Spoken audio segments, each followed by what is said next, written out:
So yeah, for my birthday, I got a copy of The Last Jedi, so I'll never have to pay to see it again. Yeah. You know what? You want to know what? I was really glad to have not gotten a copy because I'm planning on never seeing it again. Oh.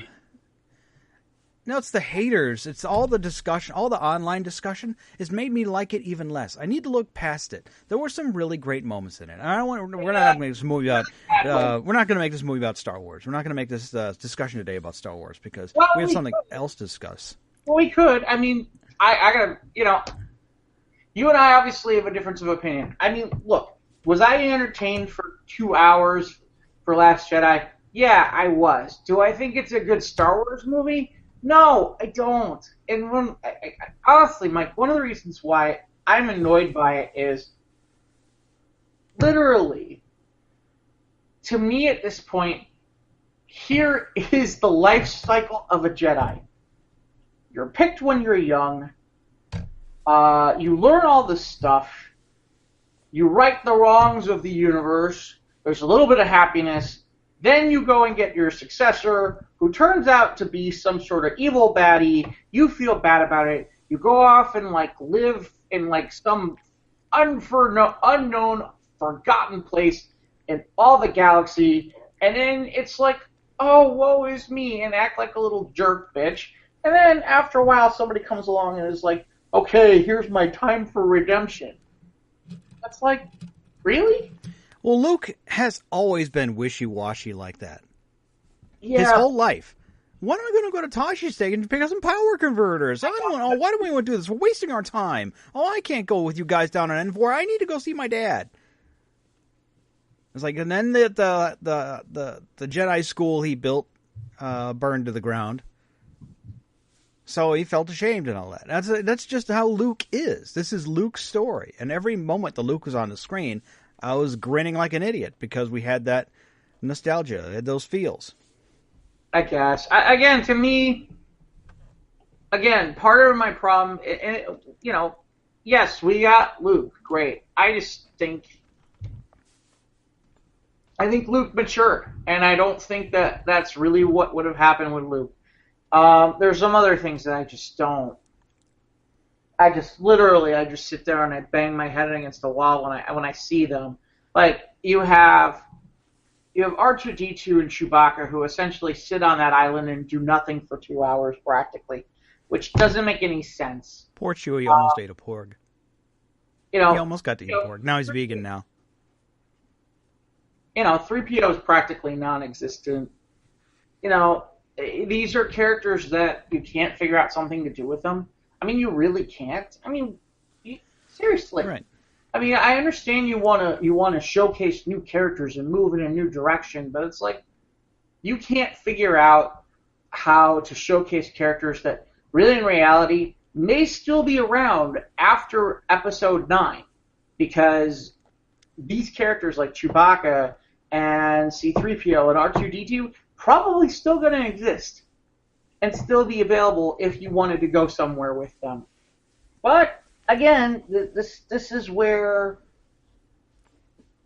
I don't know. To me, it's just you just shake your head a little bit and you're like, what? I don't know. There's so many things. I won't even. Let's get to the fun part. Really, in reality, the big problem is that, oh my God, we're gonna run out of gasoline. It's like, are you? Yeah, it's the slow motion Bronco chase. Yeah. chase.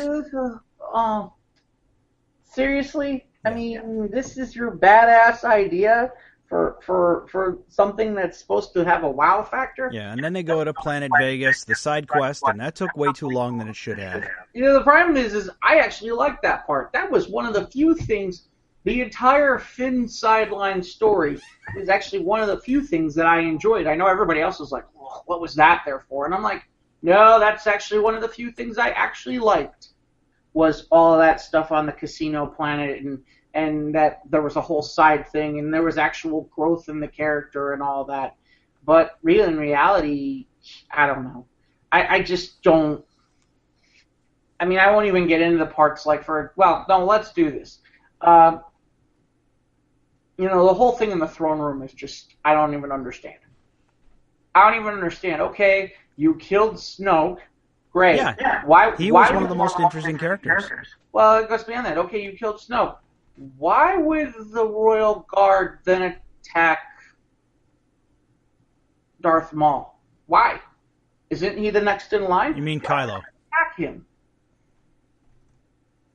I know what you mean. I'm getting an echo. Not Darth Maul. What's his name? Kylo. Kylo Ren. I'm Sorry. getting an echo on your end. Are you? Yeah.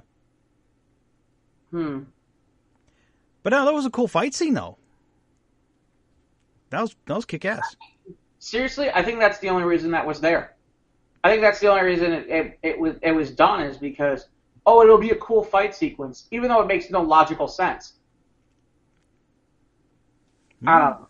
Again, to me, this is where we can transition. This is why Avengers Infinity War was such a better movie.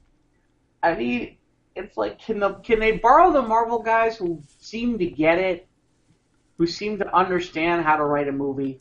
I don't know. Maybe they could talk to Kathy. Kevin could talk to Kathy, and we'll work some out for episode 9. I'm hoping that episode 9 is a setup for episode 9, and JJ is going to right some wrongs that Ryan Johnson made. Well, that's the weird part too, Mike, and this is what I don't get. You set up from the get-go that you were going to do a 3-movie trilogy. Yeah. Didn't you sit down as producers at some point and say, here's where we're starting, and here's where we want to end, and here's some of the things we want to do, before you even ever sat down with the writers to give them direction? Why is it that J.J. Abrams had certain storylines and plot lines that were set up, and then Ryan Johnson literally just basically said, yeah, I'm not going to do it. Because really, in reality, it's distinctly possible that J.J. goes right back to him. Yeah, that could be a real possibility. That's right. Kylo says, you're no one. Now I'm not interested in Rey anymore. If she really is no one. But we don't know that for sure yet. Well, I mean, like I said, the problem is you can turn that around in episode 9, because really, in reality, like I said, JJ come back in. I mean, for all we know, maybe Snoke's not really dead. Maybe Snoke's not dead. Maybe he comes back. I doubt it. I severely doubt it that that's what happens. But again, this is the part where... His brother Trope. I'm sorry? His brother Trope will be there. Yeah, who knows? Again, this is the part where I just don't... You would think that you would sit down and go, okay, let's make sure that these movies are going to mesh together and have a general direction. And it seemed like there was no... It just seemed like there was no... Okay, this is how movie 1 fits to movie 2, and this is how it moves forward to movie 3. You know, I mean, we're not even talking about a Marvel universe, shared universe. We're talking about, here's a movie trilogy that needs to have some coherency, and it just doesn't look like it has any. Whereas you had 19 Marvel movies, and somehow they figured out a way to, even though half of them had nothing to do with one another, they figured out a way to have a coherent plot line to get to Infinity War. Yeah. I mean, that's... So, yeah. I don't know. I mean, then don't even get started on DC. Yeah, what was I... Someone just showed me an article about... on DC. I saw Justice League again over the weekend. Yay! And, it's funny. Looking at Justice League again, I really did feel like... I feel like that movie gets a raw deal. You're right. It's not the dumpster fire that the internet says it is. Right. It's but not. It has its problems. Justice League, it wasn't terrible. It had, you can tell where Snyder ends and Jost begins. Mm-hmm. Some of those where some of the corn, some of the camps, some of the LOLs. It just doesn't mesh with what we've seen before. Right, and that's part of, like I said, that's the problem. And as it's been out there, so people are aware that Joss Whedon wanted more time. Joss Whedon wanted to have couple more months, and Warner basically sat there and said, yeah, no, you're not getting a couple more months. Yeah. Okay. According to this is an article from 4 months ago, and where is this? This is from Collider 4 months ago. That apparently, and I didn't even know this, I was under the impression Jeff Johns was still in charge of what was going on for DC film production. And apparently that's not the case. They've selected somebody named Walter Hamada.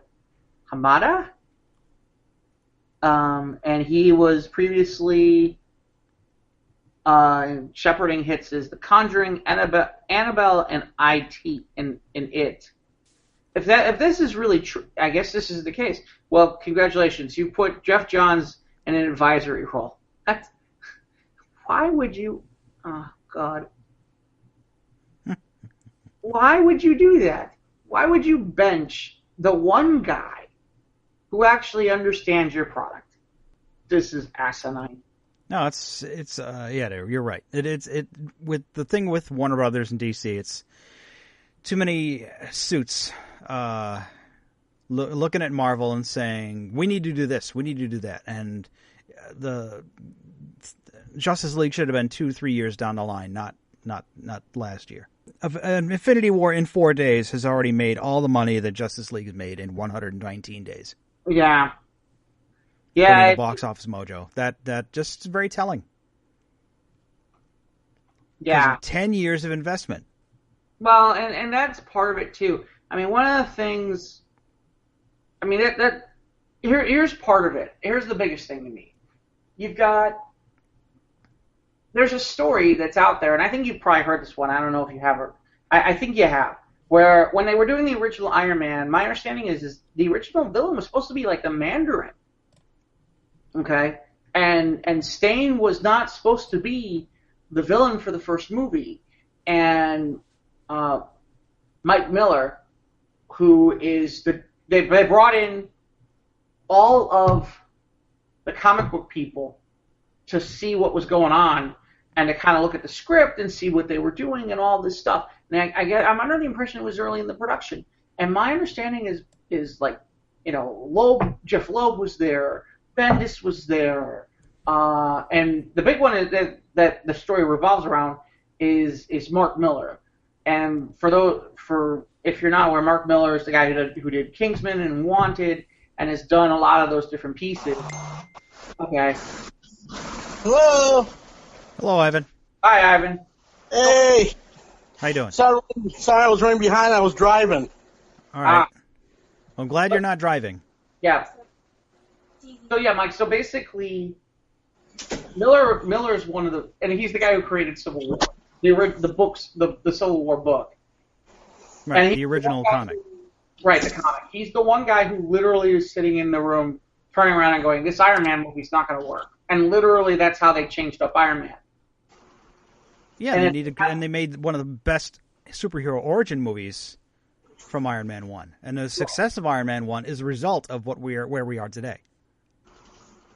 Yeah. If Iron Man 1 bombed, we wouldn't be doing this.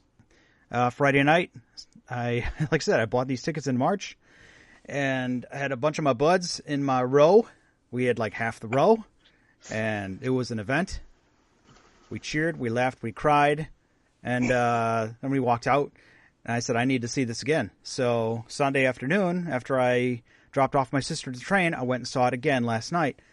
And to get a more objective view at it, just to see what I missed. And it was fun to see the audience reactions. Because, this is coming up. I wonder, is this coming up?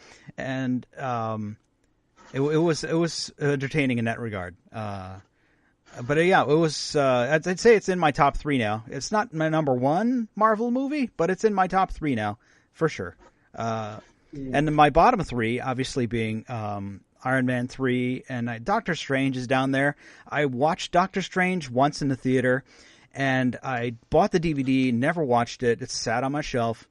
This movie made me give a crap about Doctor Strange. That he was cool in this movie, actually. Well, yeah, I have to agree with you on that. I mean, not being the ardent comic book followers, or as far as that's concerned. I mean, I'm the standalone guy. I mean, I watched Black Panther, my feelings on Black Panther. As far as this movie is concerned, yeah, I thought it was. I mean, there are not enough superlatives in the dictionary to tell you just how fabulous this movie truly is. And, of course, I think, if I'm not mistaken, I heard it's actually passing Black Panther in first week's receipts. That's what I mean. I read that. I think I saw some Facebook post on it, and that's I can see why. I mean, everything about it from the moment you get past the first titles, it engages you.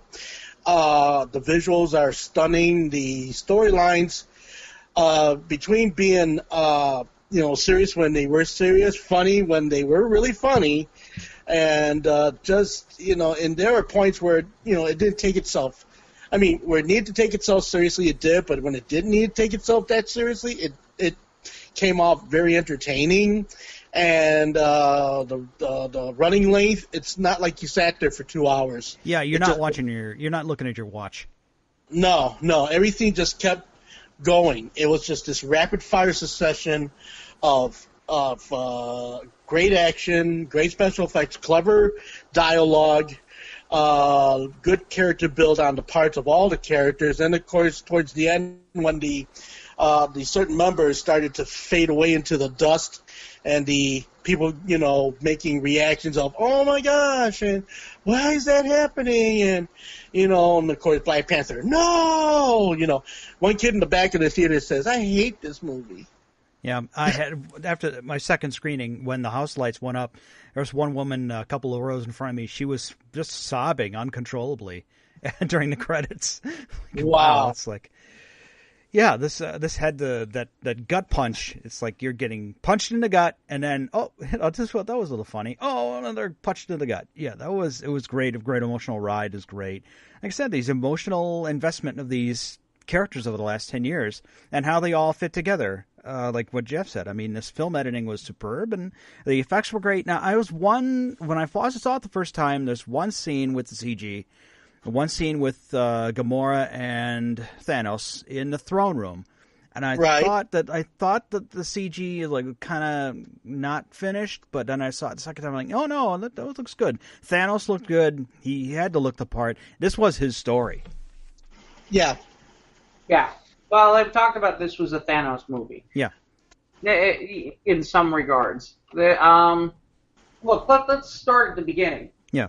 The first 5 to 10 minutes, I mean, really, in reality, that would have made most movies. Sucked all the fun out of the Ragnarok. It's like, no, that's fun, not great. Yeah, Korg and all that. And what happened? The thing is, hopefully the Avengers 4 next year will explain what happened to Valkyrie, though.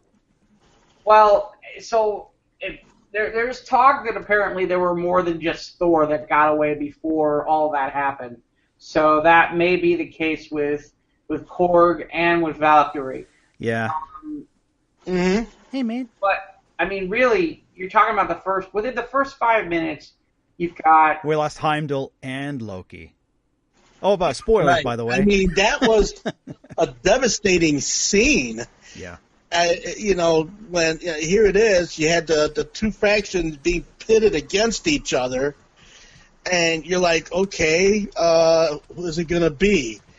And it just happened to, it just, was that an expected thing? Was Loki supposed to die? I mean, we saw the trailer that Thanos gets the Tesseract, and we know that Loki took it from the vaults before Asgard was destroyed.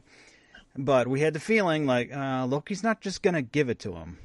So I kind of had that feeling in the back of my head. I'm like, oh, man, this might be the end for Loki. And that's another thing, too, is the actors. Is Marvel and Disney going to keep paying all these actors all these high amounts? Which is why we're all like, oh, Cap's going to buy it. Oh, Tony's going to buy it.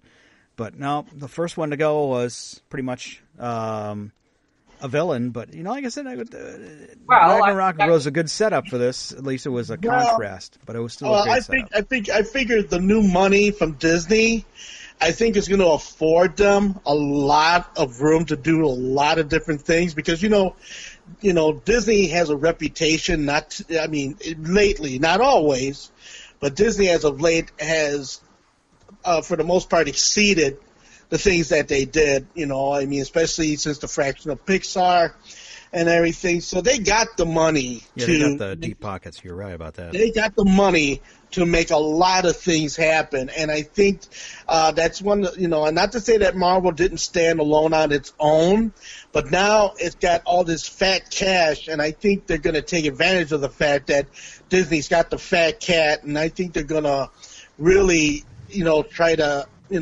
top the situation. As long as there's no lacking in the dialogue or the storyline, and as long as there's a consistency between this movie and next year's movie, I think it's going to be extraordinary what they're going to try to do. Yeah. Right. I'm thinking it's interesting is really in reality there's technically a death before Loki happens anyway.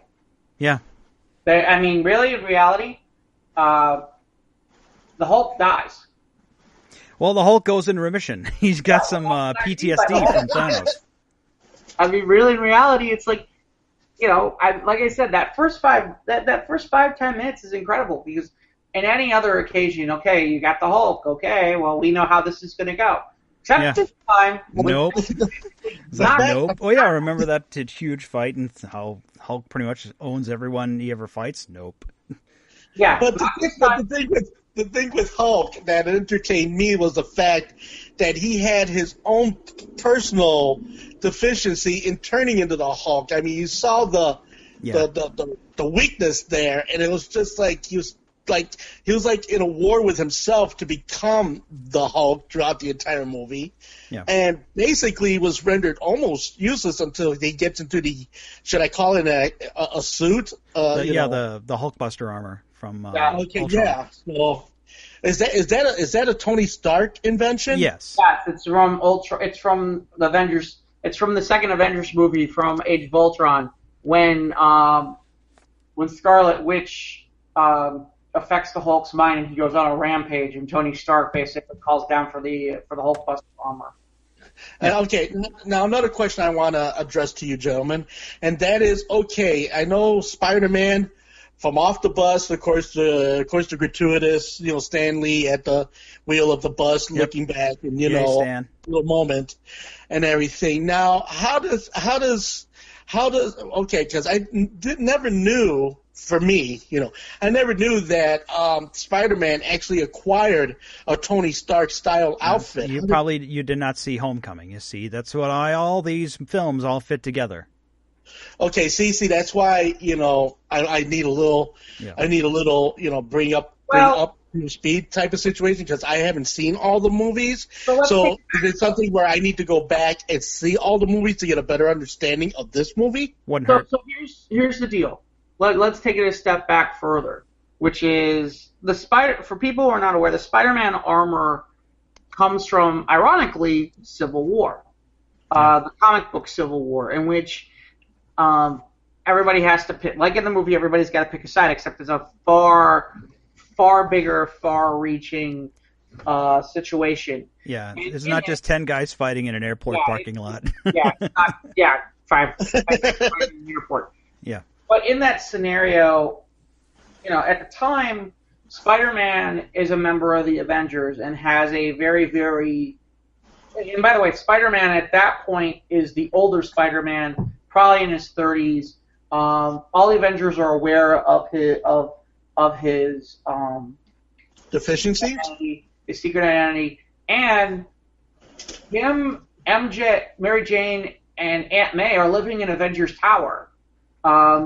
So it's a different time frame, and so Tony Stark has kind of taken Peter Parker under his wing because he sees he sees who he is and what his potential. All this is based off of when Brian Bendis relaunched the Avengers, and I can't remember what year that was, but essentially Marvel realigned the Avengers to where they sat there and said, "Hey, how come our best guys, our most popular guys, are not in the Avengers?" That's how you ended up with Spider-Man and Wolverine in the Avengers, because it was like why aren't it's always the question with the Avengers that Earth's mightiest heroes. Well, how come they're all a bunch of losers that I've never heard of half the time?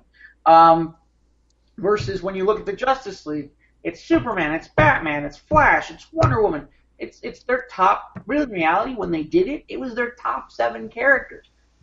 Right. But Avengers too. Never really been. Avengers has never, up until that point, Avengers has never been the top 7 characters or whatever it is in Marvel. No, not in the popular culture. So are you saying that the Avengers for a long time was your grade B Justice Leagues? Well, so here's the deal. In terms of power level, they were more powerful. In some regards, they were more powerful than Justice League. In terms of character popularity, yeah, these guys were C-level. A lot of them were C-level characters. And, really, in reality, that book was sold by the fact that you had Iron Man and Captain America, and here or there you'd throw a few people in that might add to the fray. Like She-Hulk was cool. I mean, and this is, She-Hulk, I guess, technically was a bigger character, but she was only in it so often. But yeah. Was Bird Woman part of that equation? I'm sorry?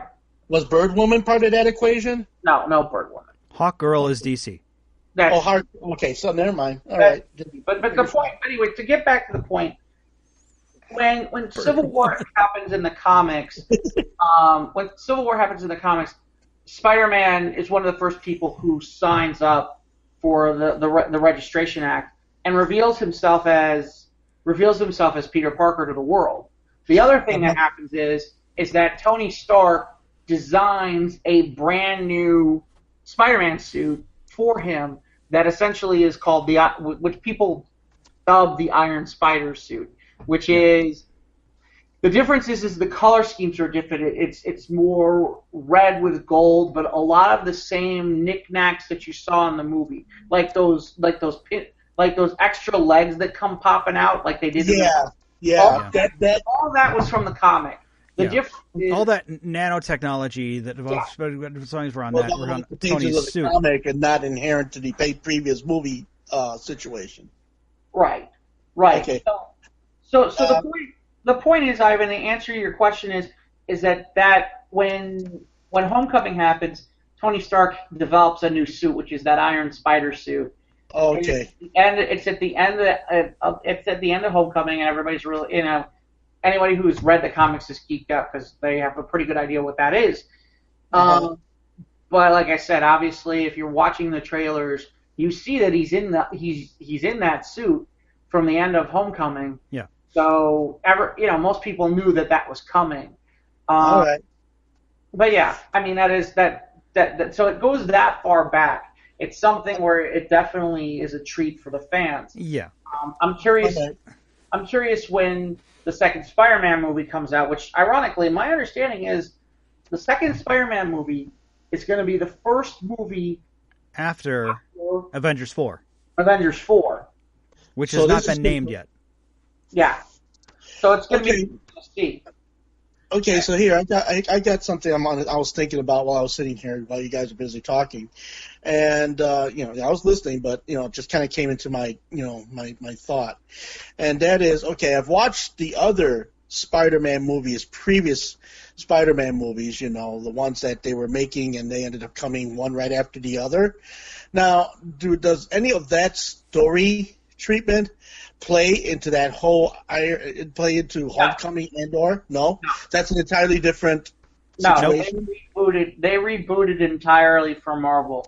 If anything, the interesting question is going to be, now I don't know for you guys if you guys had it or not, but in my movie theater when I went to go see it, it was funny where I went to go see it. They only had two trailers. They cut down the trailer amount, which was awesome because it was really nice because you didn't sit there through a half-hour trailers. Yeah. The two trailers we got was the Han Solo movie. The other trailer we got was the Venom movie. And the real question is, and this is the part I'm curious about, is the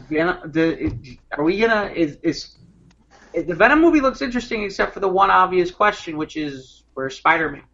Yeah. And are we going to see Spider-Man? And nobody really seems to have a good answer on that one.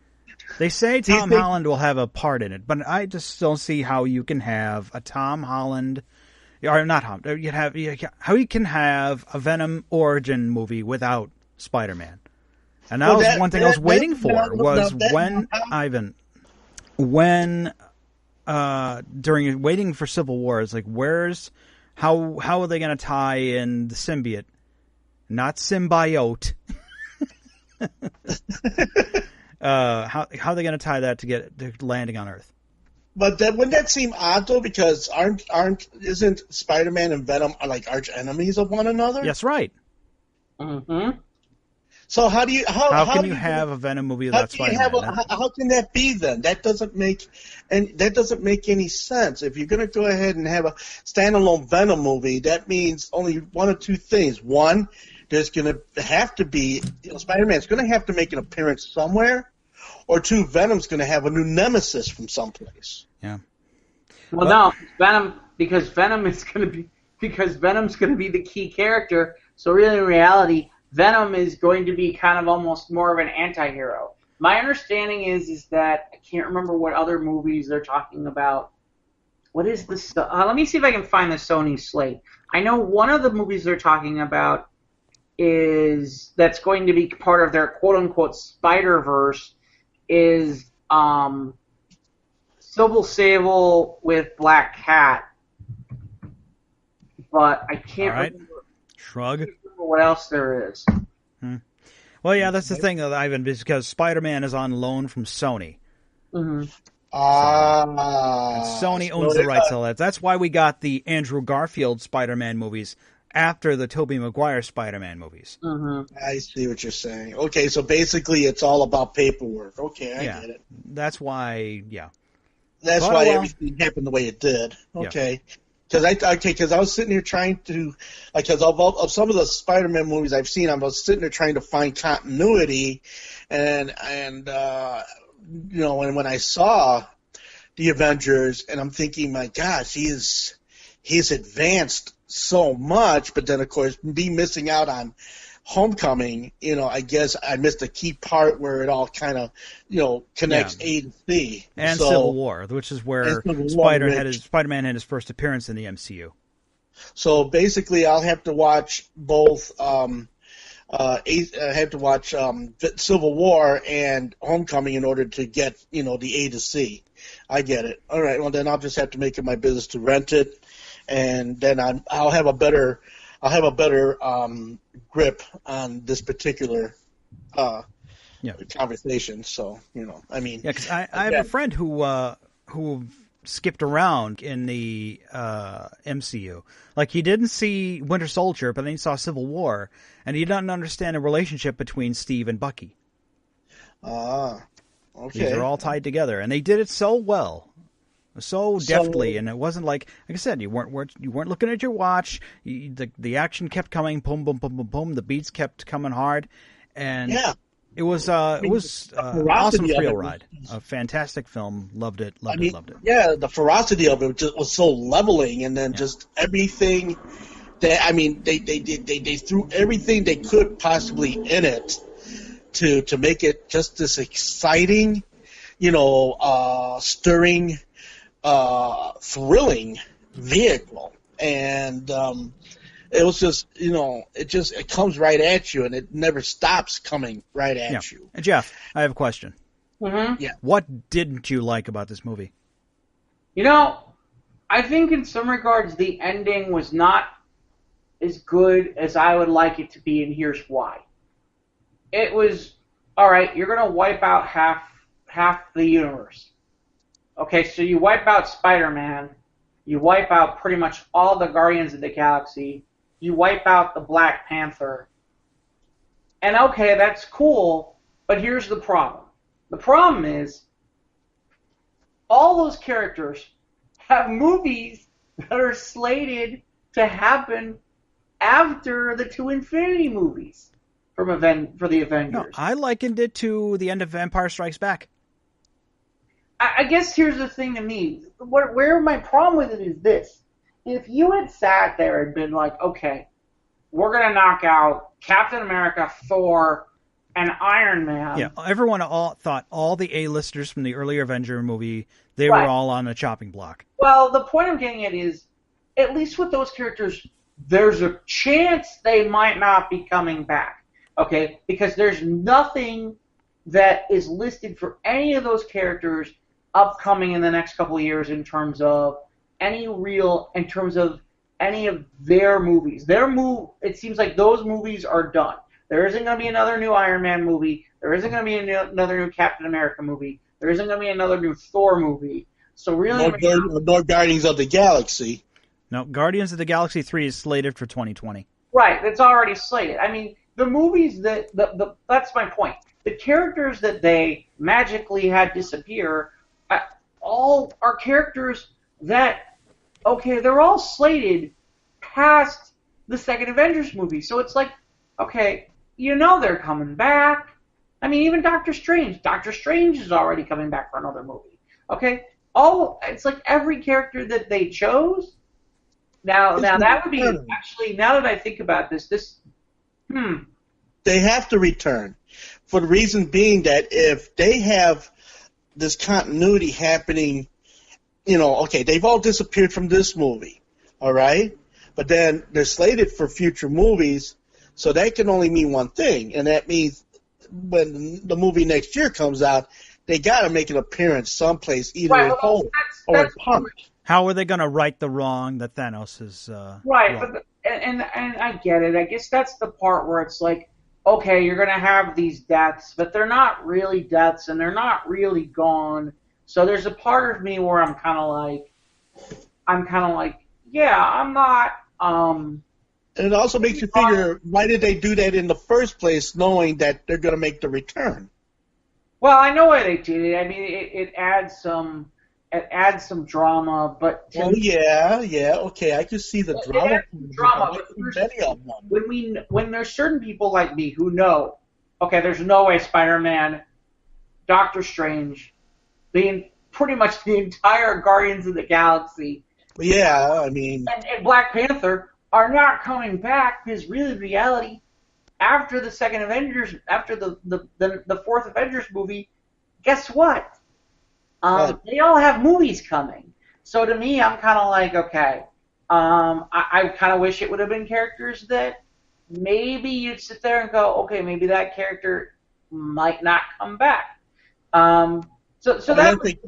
Maybe they'll just keep you guessing. I think that might be the hook that brings you back.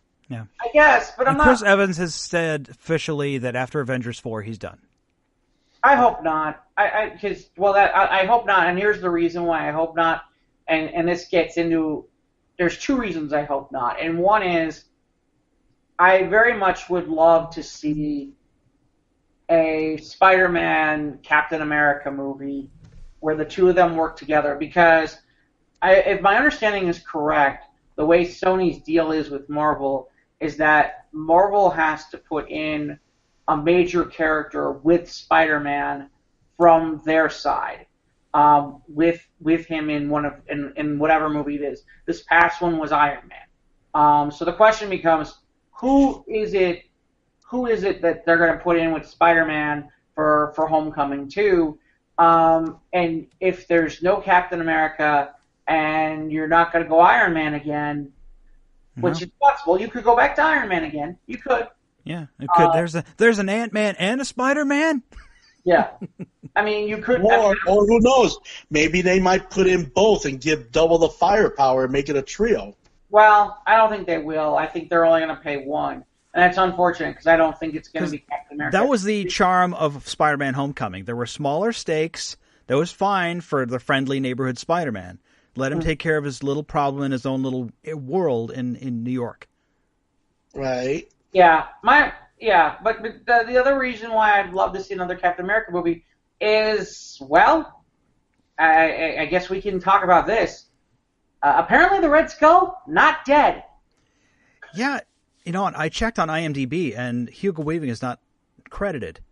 Right, they actually went to a different actor because they had a scenario like they had with Ed Norton with the Hulk, where apparently they had a falling out, so they recasted the part.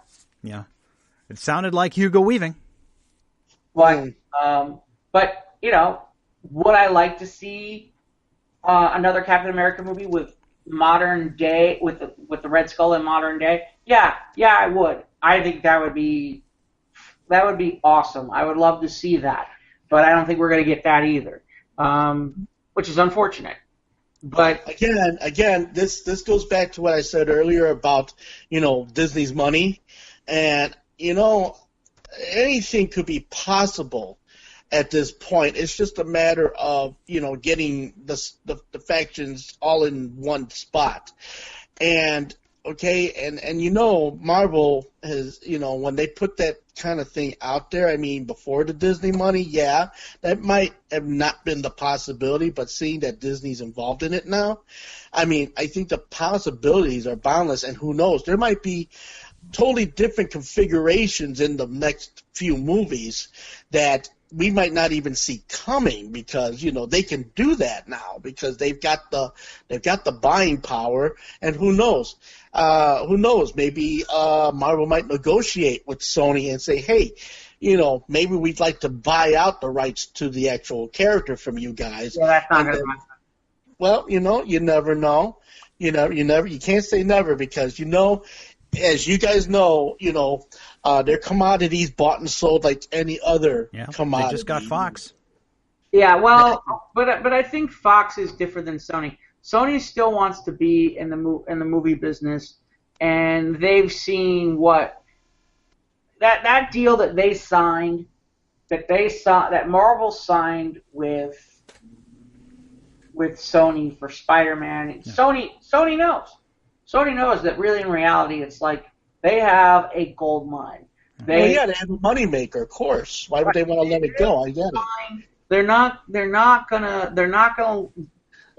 relinquish the rights to it at any time soon in the future. Well, the Fox thing is an interesting wrinkle. I'm curious to see. In the meantime, that's still not a done deal because. I'm sorry. Excuse me. Let me clarify. Fox as in Fox Studios or Fox as in Fox Television? Yes. Both. Yes. Both? Yes. So basically, Rupert Murdoch put a price tag on it and it got bought out, huh? By Disney. Where you been? No, I know, but I'm just trying to clarify the situation. The only pieces that Rupert Murdoch still has is, yes, they have Fox, the television station, the network. They have the network. Right. They have the Fox Sports Network. Okay. And they have Fox. They have all the Fox News Channel stuff. That's all right. That's what I wanted. That's what I wanted clarity on, because when you say Fox, the first thing I think about is the studio, 20th Century Fox. Yeah. Right, but the point when you say television, Ivan, the thing is, keep in mind when you're talking about television, there's two aspects, which is there's the network, and then there's television, as in we produce television shows. Yeah. And and Fox, we produce television shows. Yeah. That is now Disney. Well, or going to be Disney. Just like movies are going to be Disney. I see. Okay. All right. Yeah. No, that's what I needed. That's what I needed clarity on. Thank you for that. To dovetail the subject, though, it's unfortunate, but although kind of interesting, though, that we watch these Marvel films through the prism of the legality of who owns the rights to these characters. Well, but this is nothing new, Mike. I mean, this has been this way for a long time. I mean, this goes all the way back to Schuster. I mean, this all goes all the way back to Superman. This all goes all the way back to Batman. I mean, Superman was sold. I mean, the people who created Superman, they sold the rights to their comic book for 3 digits back in the day, and the illustrator and the artist ended up, Schuster, if I'm not mistaken, ended up working within the framework of the comic book company for years. And they had no idea that Superman was going to get as big as it did. Okay? And just like any other commodity, it got bought and sold, and rights got transferred, and the people that created Superman didn't see major damage until they were both elderly people. Yeah.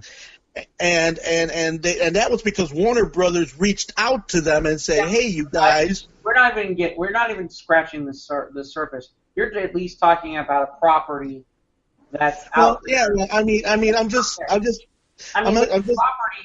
there's properties right now that when I was a kid were big time properties that if you said them, you haven't seen anything from them in maybe 20, 30 years. The first one that comes out off the top of my head, Dick Tracy. Tracy. Chester Gould. Well, right, but here's the other part about that. For example, Dick Tracy.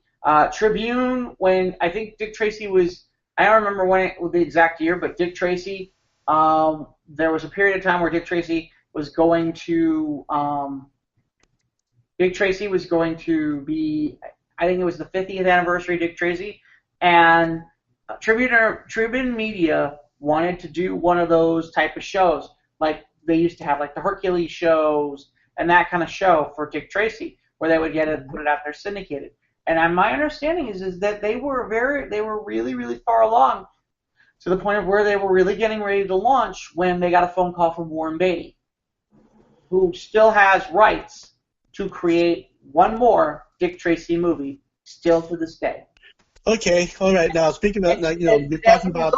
As a result, the entire project was scrapped because they didn't want to give Warren Beatty one dime to it.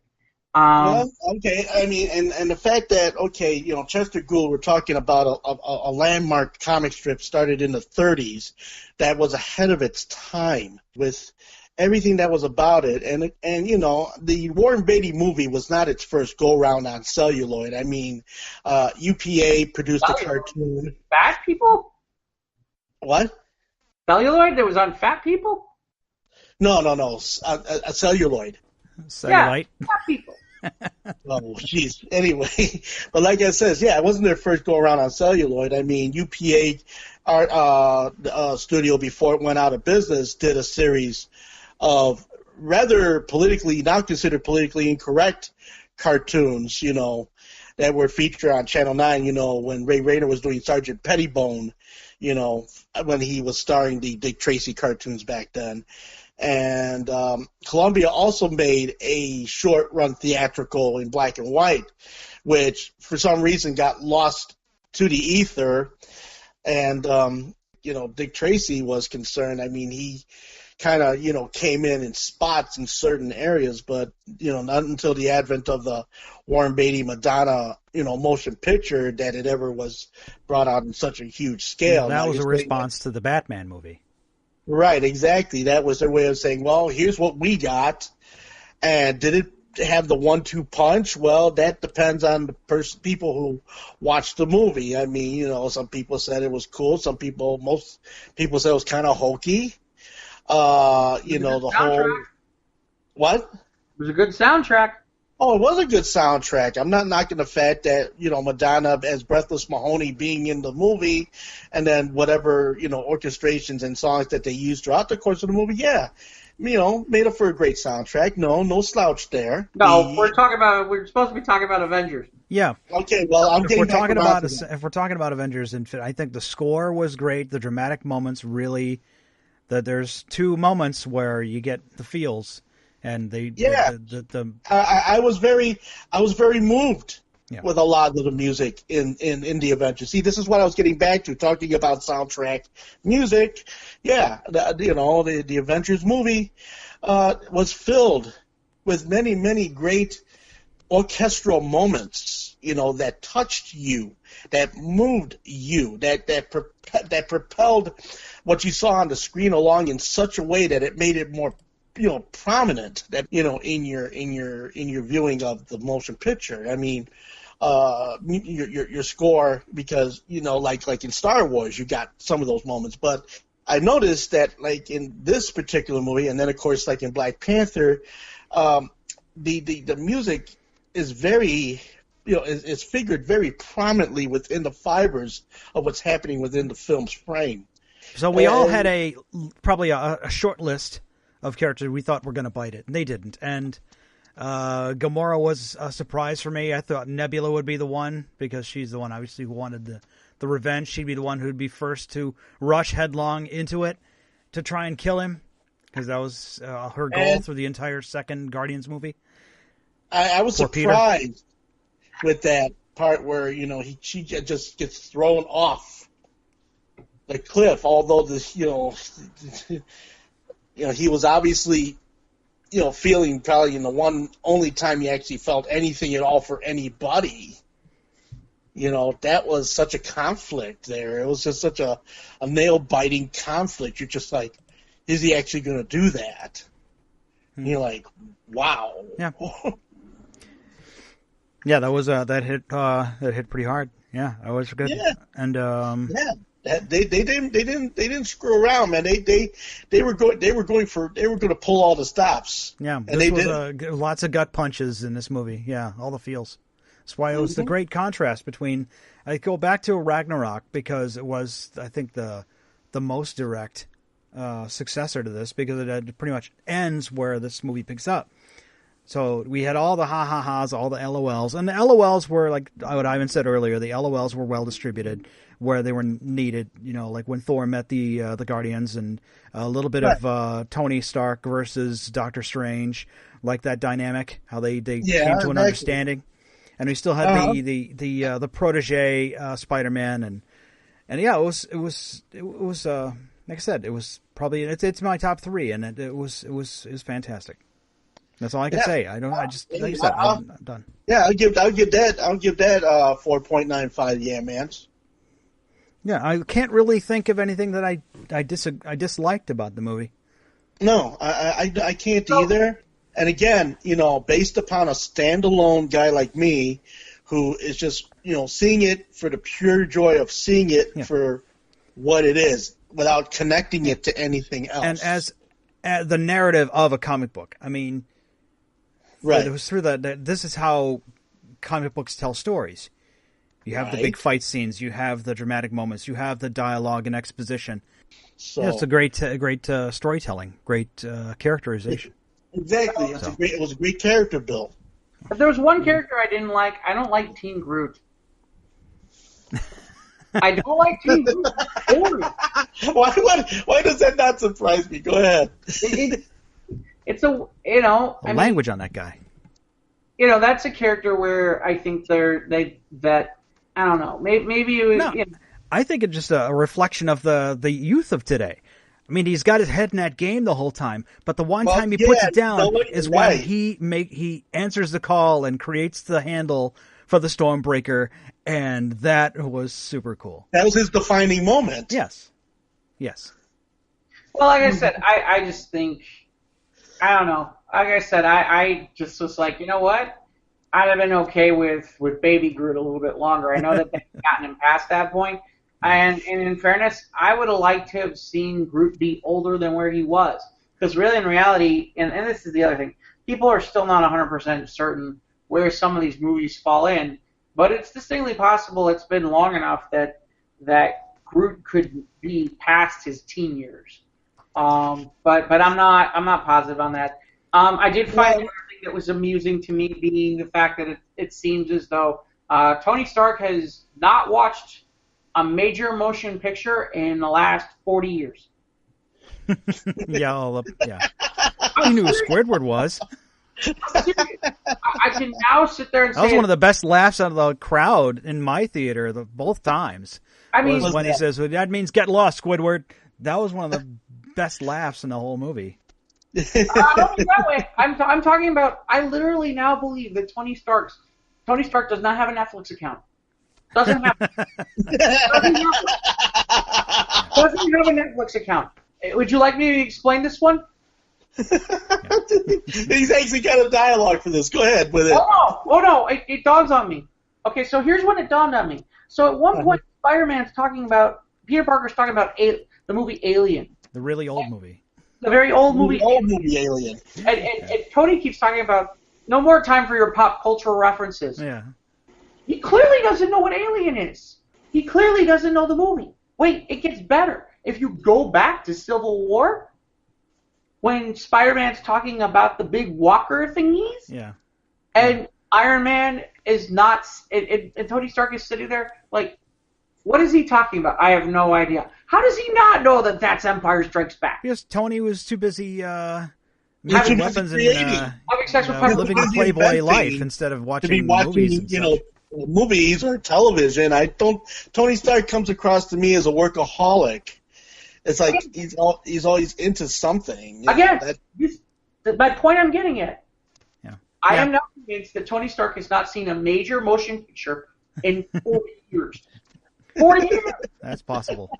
I don't think he's seen a movie in 40 years. He obviously didn't know Empire Strikes Back. He doesn't know Alien. If you don't know those movies...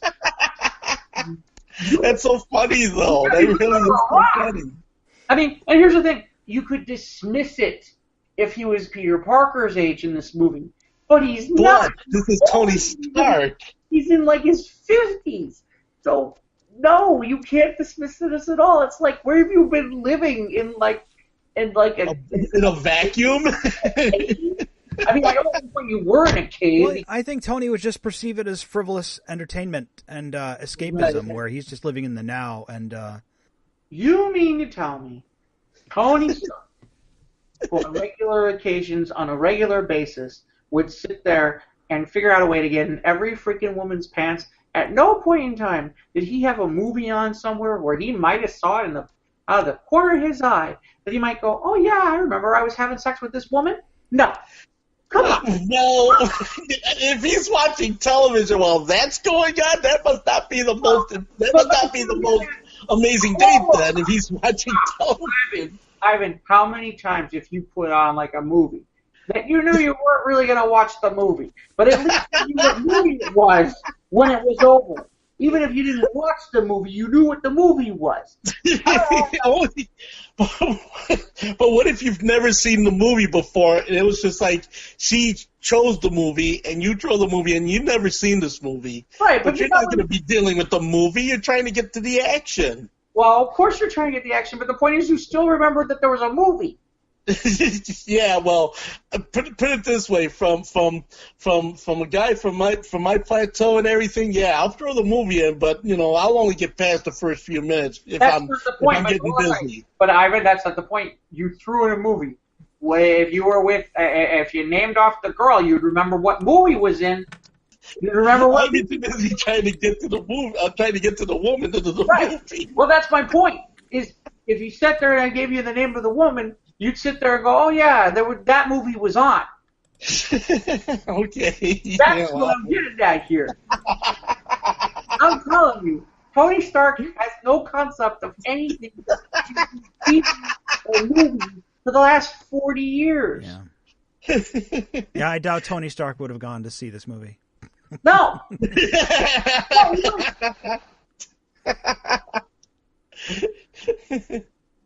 Oh, my goodness. Yeah. Wow. Anyone else have any other thoughts about? Well, we talked about. Thor's back and Thor's changed. Guardians have changed. I don't like one thing I didn't like. I didn't like the blonde hair on ScarJo. I didn't like Black Widow with the blonde hair. I do have a thought on Thor. Thanos is right. Thor is an idiot. Why didn't he go for the headshot? Yeah, should have gone for the head. And then I don't understand when they were so close to having him, taken out.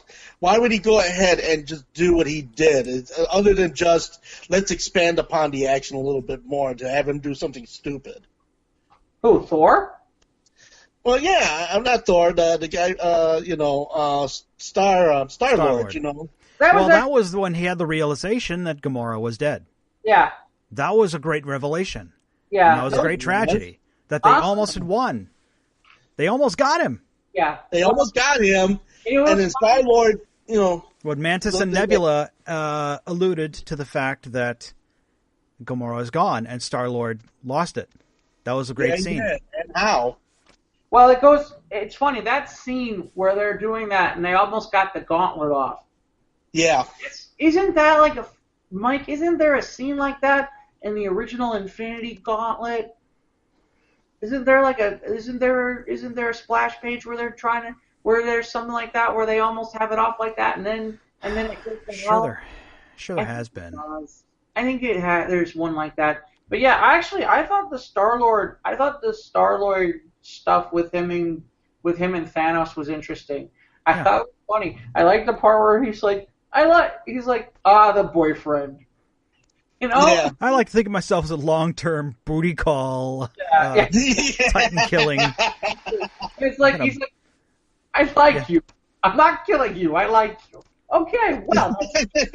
Yeah, because he already had the reality stone. That was like another thing I had to realize when the film, I was like, oh yeah. I was like, he only had, he went to nowhere to lure out Gamora because Gamora knows where the Soul Stone is. That was all the thing about these YouTube videos about where's the Soul Stone. Oh, it's in Wakanda. It's got to be in Wakanda.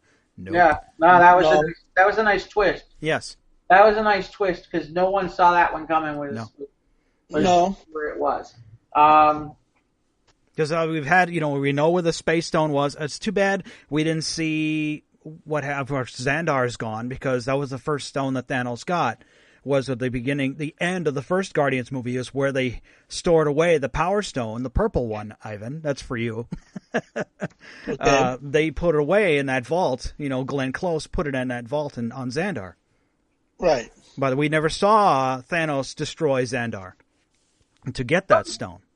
I wonder if there's bonus footage that maybe they did that and they didn't do it. I would have liked to see a little bit more Cap. I would have liked to see that event, at least maybe even just like a brief flashback or some kind of visual flashback of Xandar, the ruins of Xandar, and Thanos just saying, "All right, here we go." I thought it was interesting. I will say, I shouldn't have been shocked by it, but I think it's interesting that we don't get the Steve Rogers, Tony Stark reconciliation in this movie. They're never in the same. We're going to get it in Avengers 4. It has to be. Honestly, that's half the reason why. I think they chose the characters that they chose to get rid of. Yeah. Because there's a few things that you think about now that you look at it a little bit more. The other thing that you notice is, okay, so who was left? Pretty much most of the original Avengers. Yeah, the A-listers. Yeah. And I think War Machine and Nebula. Well, the only two that are alive on Titan are Nebula and Tony. Yeah. And then, only because Thanos promised to keep them alive.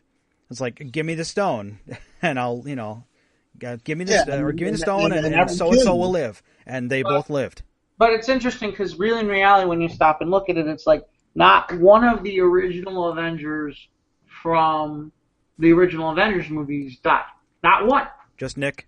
Oh, Nick Fury. Oh. Well, okay, Nick Fury. But then we'll get to the post-credit sequence here in a little bit. But right, but again, Nick Fury. And how much do we count Nick? I don't know that I would count Nick Fury. He's Nick Fury.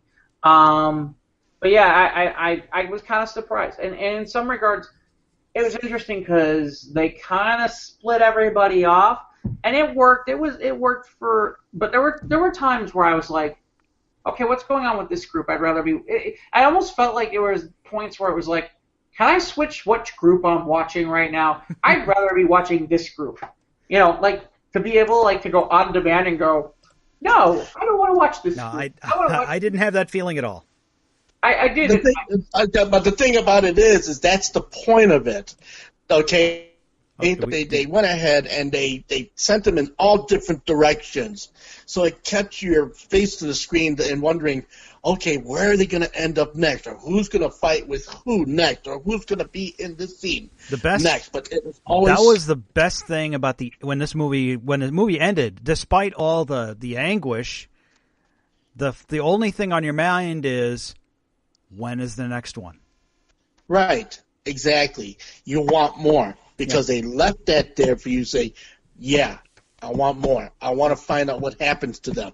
I want to find out who's going to come up there, who's going to end up being in this next story. Yeah. And, and who knows, that flashback that you were talking about might end up as a blip somewhere in that next movie. or, the fact that, okay, are all those characters going to really disappear, or did they just do that just to give you a thought of, oh, okay, they're gone. Well, Maybe there's not disappeared so- and then there's dead. We know Heimdall's dead, although, Thor's been dead before. Loki's been dead before. But Loki So just we- keeps coming back. And we know Loki, we don't. Vision probably isn't coming back. There's a theory out there that Gamora might not be dead. Yeah, There- because Thanos was talking to young Gamora Well, when he first got the last stone. Right. again, So I who don't- knows? Maybe, at that point, could she just be no more than just knocked out? No. But I get, and again, this is one of those, honestly, again, DC is more my world than Marvel. But my understanding is in the original source material, the Soul Stone, it sometimes imprisons the souls of these individuals within the stone. Yes. So Which will come to play with Guardians 3 and Adam Warlock. possibly that may be true too, that we may not see her until then.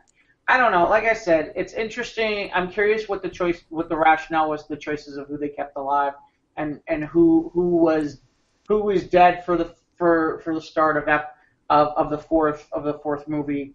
And the more and more it looks like it's just like, all right, we gotta get the band back together. I mean, that's really what it looks like. Is it's okay? We gotta get the band back together. When I say the band, I mean the original Avengers. Right.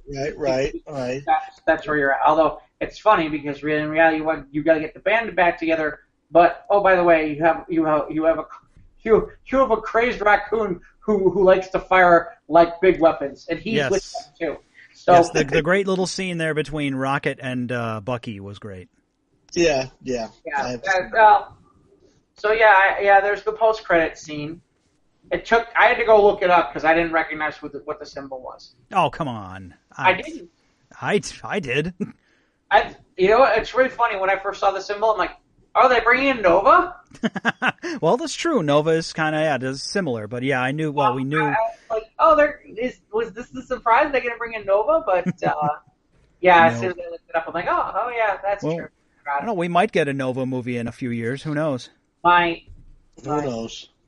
But, so would you give it, out of 5 mans, Jeff, what do you give Avengers Infinity War? I'm going to put it at 4. Okay. I'm going to put it at 4 because really, if you ask me if I think this movie was better than Black Panther, I think my answer is no. Really? Really, I think Black Panther is a better movie. I think there's a lot more interesting stuff that goes on in Black Panther, and I think it's a better constructed movie. I certainly think that Infinity War is a phenomenal movie. I just don't know that it's, I had a hard time. I thought about that. I'm like, do I think this is better than Black Panther? And the answer I kept coming back with was no. Well, a lot of people, the consensus is that a lot of people think that this felt more like a season finale. Yeah. Well, and I'll tell you, I have a friend of mine who's not a comic book fan, who went to go see it, and literally sat there and said to me, I wish I had went to go see the Rampage movie with The Rock. Oh, my God. That was my reaction, too. But I do wonder, like, I've been sitting here the entire time going, well, I haven't seen this movie, and I haven't seen that movie, and I haven't seen this movie, and I haven't seen that movie. But he still loved it. I don't know that, and I just wonder, but Ivan's caught some of the movies. Yeah. I think that there really are some people who might have showed up for this movie who've never seen a lot of this stuff and don't know enough that might have been sitting there going, oh, okay.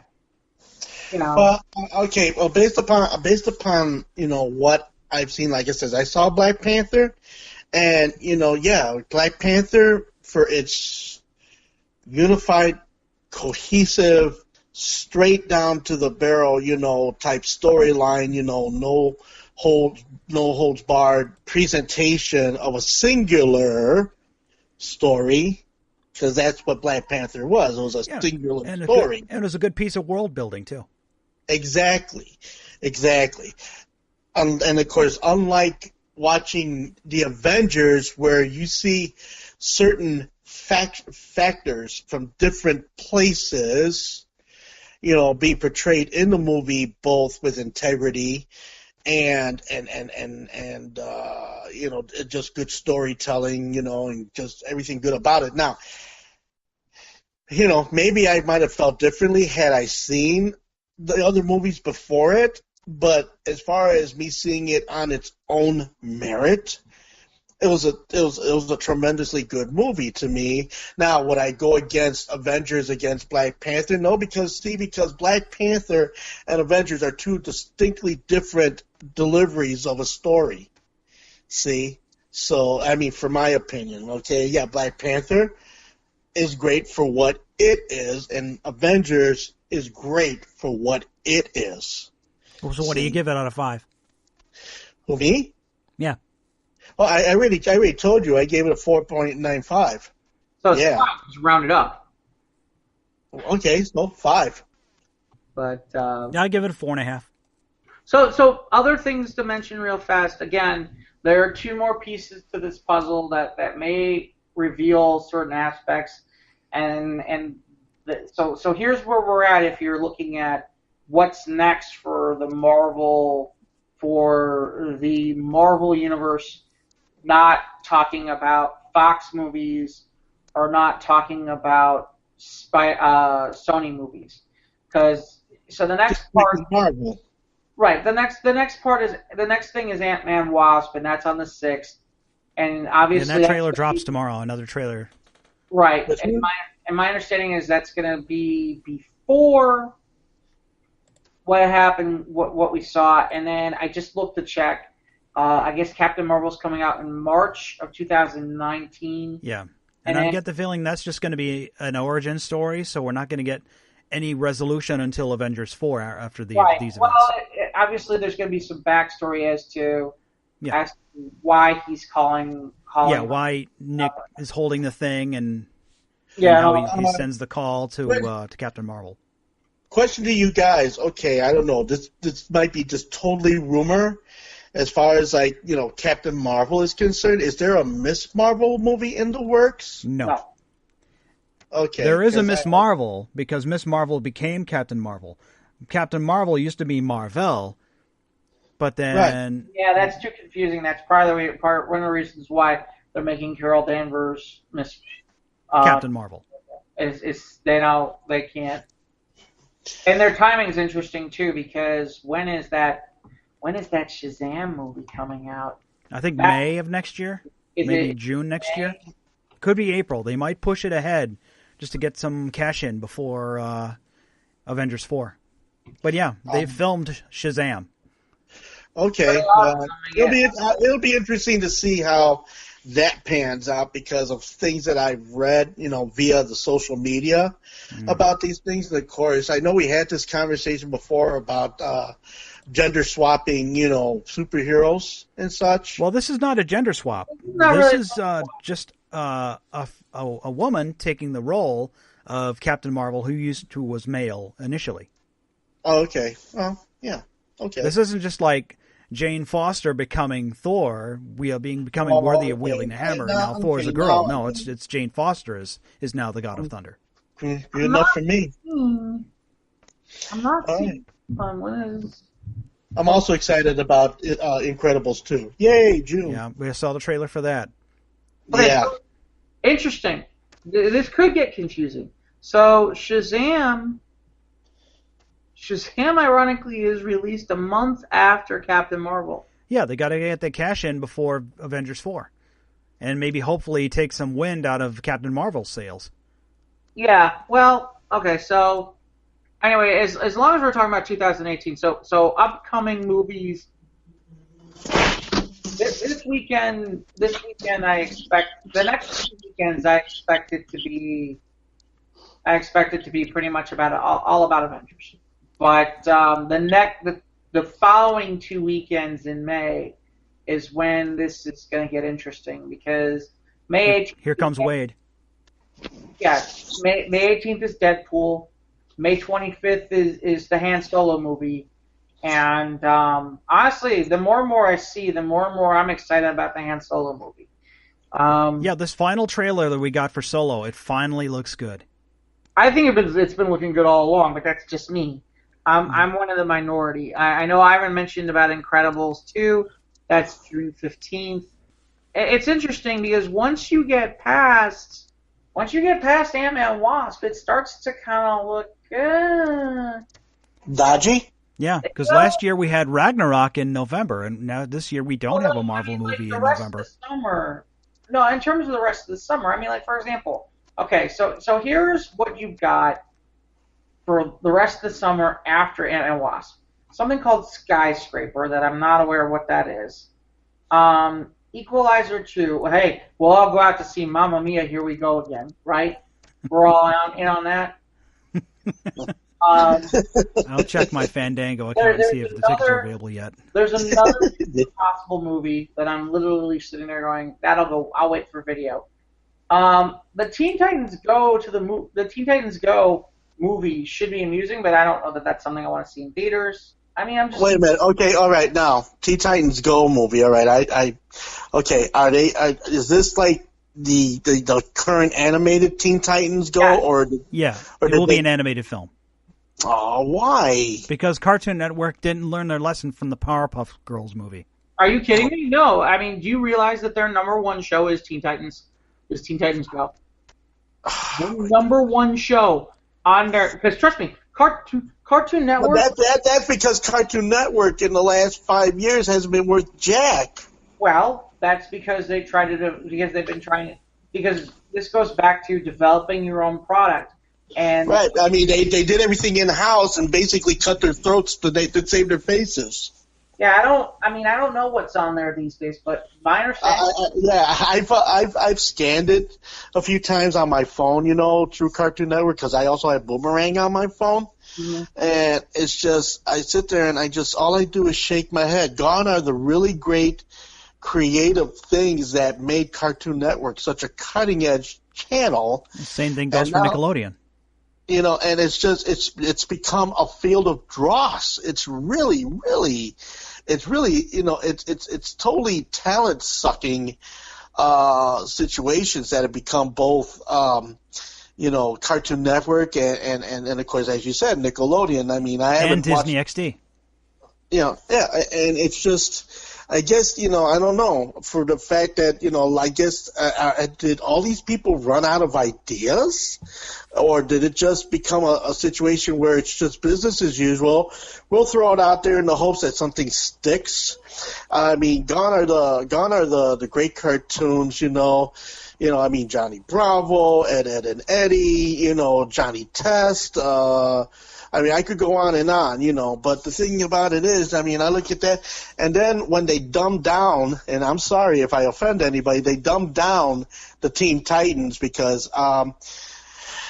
when Teen Titans originally came out in the format that it came out, I mean, it was a great series. I mean, ran 5 seasons.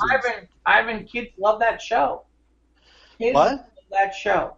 Kids love that show. They love that Teen Titans Go show.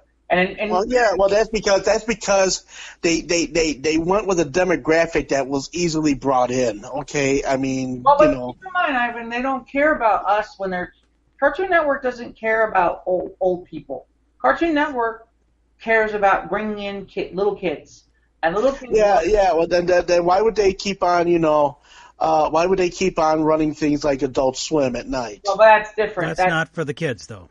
That's not for the kids, and the other part is you got to understand, Adult Swim is technically not them. They contract that out to a different company. I don't understand the details on that. Yeah, it's its own entity of sorts. Yeah, that's basically like like in radio when you get a feed from a different state, they beam it in at that time slot. No, it's not exactly that either. It's very strange. It's like their own little entity because there's certain things where for years I wondered why. Like the Justice League stuff couldn't be in the Adult Swim and they were just like no, because that doesn't work. It can't cross over that way. When is the Teen Titans Go movie coming out? I would put money that it's going to make money, Ivan. Yeah, But the thing is, if you can watch it, if it's on an 8-hour rotation on Cartoon Network, what's going to make the parent want to take the kid to go see it if they can watch it for free for 8 hours? Have you seen the trailer, though? Every day. Have you seen the trailer for it? No. I mean, no, I haven't seen the trailer for it, no, but I have seen episodes of Teen Titans Go, and it leaves me cold. Yeah, but again, then if you liked the first of all, I'll be dead honest. I don't like the other one either. Okay, I don't like the other one either. I would have liked for them to have gone the way they did with Justice League, but they wanted a younger demographic, and then they went even younger with it. But this, ironically, there's a Teen Titans Go There's a Teen Titans Go to the Movies trailer that's coming out tomorrow. I saw the first one. It's funny. Yeah. I mean, it's really funny. And in fairness, this is all based off of two people I know are getting hosed on this, which is Art Balthazar and Franco. Because really, in reality, a lot of this is based on their designs of the Tiny Titans, which is very similar in some regards to this. Yeah. But just different enough that you don't have to pay those guys. And it's unfortunate because it's funny. I mean, the little kids like this stuff, and you know what? That's who you're selling this to. I mean, so basically, we're hitting the parents' pocketbooks in the hopes that the kids are going to want to see this thing. Yeah, and in all fairness, as an aside, there are DC animated features that have a more adult themed Teen Titans stories. Yeah. Judas Contract came out this past year. Yeah. Okay. And in fairness, we should talk about that. Maybe for another show. We're already an hour and a half in. Yeah. Well, we'll finish. We'll wrap here but there's a new live action Titans show that's going to be on this DC over the top TV model. Yeah, there's some been some backlash over that leaked photo of Starfire. That picture's horrible, and it's not because she's African American. It's because she looks like a streetwalker. I mean, literally, she looks like a streetwalker. She does not look. She doesn't look heroic at all. It has nothing to do with it. It's a candid shot.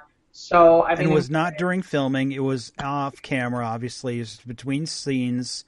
The actor was caught just in this outfit and a particular facial expression that is not flattering. Right, and in fairness, the Beast Boy picture is not that much better either. Oh. I mean, there's a Beast Boy picture out there too that I was just like, no. And it's funny because originally they put out the high gloss looking Dick Grayson picture, and it was great, but they got some candidates and it doesn't look good. I mean, in fairness, I know there were some people who were upset about the Shazam candidates, but honestly, the Shazam candidates look 15 times better than the candidates I saw from the Titans show, and I'm just like, well, I'll have to make it my business to find those if they're still out there and think to myself. They're really bad. I mean, and you want to make excuses. I want to make excuses. I want to sit there and be like, oh, no, it's just bad makeup, and it's a candid, and it happens.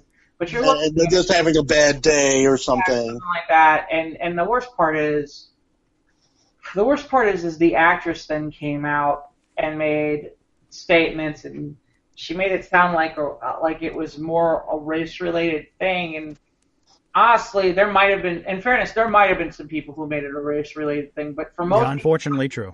But I think the majority of people's reactions were along the lines of, no, we just think it looks bad. It just looks bad. And I don't know. In fairness, a lot of the DC live action shows have been really, really good. There hasn't really been a bad DC live action show yet in recent memory. All the CW shows have been decent. Yeah. The Black Lightning show has been good.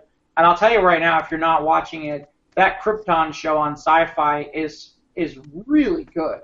Yeah, I've watched the pilot. I've got the rest on my DVR. I want to get to Krypton. I'm going to go to my friend Bill's house, and we're going to binge watch a few episodes like we did with Star Trek Discovery. Okay. Let me know when you get through it, Mike, because there's a major plot twist That's just it.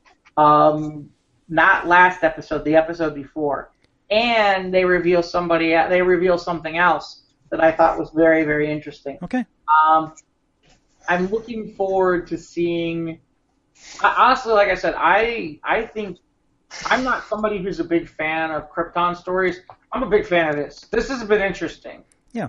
I've enjoyed it, and it's well done. It's well executed, and looks like they got some money. The sets are good. They got some budget, huh? Yeah. They got some budget. They got some budget on this, and it looks good. It looks really good, and the stories are good, and the acting is good, and it's fun. Yeah. Okay. Well, yeah. Well, there'll be a point of discussion once I'm caught up on Krypton. So, did you get your Jeff? Did you get your copy of Action Comics 1000? No, I did not get a copy of Action 1000. I really should. I got it. I read it. It's fun. It's a nice little dedication to the soups. I'm a big Well, fan. I got a comic book store right around the corner from my house. I should go check that out. Oh, well, by the time this, I don't know when we're going to put this out, but Saturday is Free Comic Book Day. Yeah, it's coming up. So If we're going to put this, we'll slice a piece of this off to talk about Free Comic Book Day, but Free Comic Book Day is Saturday. I know my local store, which is which is in Skokie, which is owned by Franco and Art Balthazar, who own Comics, who also do things for DC Comics. I know that they're bringing in some special people to do stuff. I know Art's going to be there, and he's going to do sketches, which is always cool. The last time I got him to do a sketch of The Rock, it was really pretty fun. It was funny because Art the entire time, it's like doing the Rock theme song while he's doing it. He's hysterical. Well, because he's had a whole bunch of little kids. He's like, okay, Jeff, what do you want me to draw? I'm like, well, I don't know that I want a superhero. I'm like, how about The Rock? He's like, oh, yeah, The Rock. And he's like, dun, dun, dun, dun, dun, dun. He's doing the whole thing the entire time. He was all jacked about it too. It was funny. He was really juiced about it. That's cool. cool. No, he likes pro wrestling. He does. So That's so cool. That's good. So to lean my chair back and sit on my Thanos-like throne, saying it's good to be a nerd. Yeah, it is. Yeah. Well, like I said, and I guess we'll end here. Where, like I said, Well, it's great to be once again, those squares at the round table. Yeah, coming soon to podcasting hosting site. You can email us at sotrtpodcast@gmail.com with questions, comments, and insults. That's okay. We can take it. Yeah, we can. And that sounds good. Have a great day.